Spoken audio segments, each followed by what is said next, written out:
This is number 5 in our How to Design a Garden series. We've talked about the questions you need to ask. What do you want to do? Where do you want to do it? What time of day are you in your garden?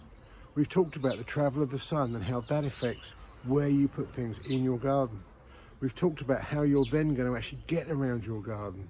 But there's an X factor component that you need to consider when you are designing your garden. And that's that one magical ingredient that fires everything into life. And it varies.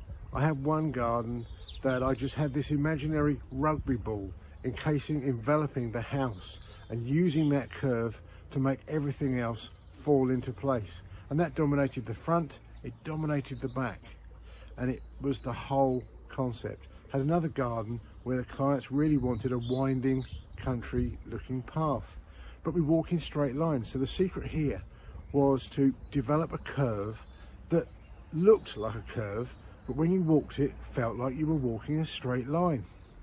We've just done one recently whereby the client wanted curves and circles, but the garden lent itself to rectangles. And I know I hate rectangles and straight lines in gardens, but it was mixing those two together that made that design work. We've just done one on a slope, and the garden's in a triangular shape, and we want to celebrate that triangle. But it was when we dropped a terraced shaped oval into the middle of that slope, everything else fell into place. So one of the most important things to do is to work out what that magical ingredient will be. The easy bit for me is I can do that in the computer.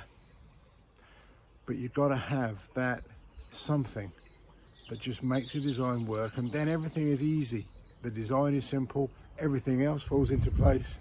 The client generally, if they see that moment of magic, will like what we do, and then that lovely, amazing development becomes awesome with that one magical X factor. Good luck. Never let you go.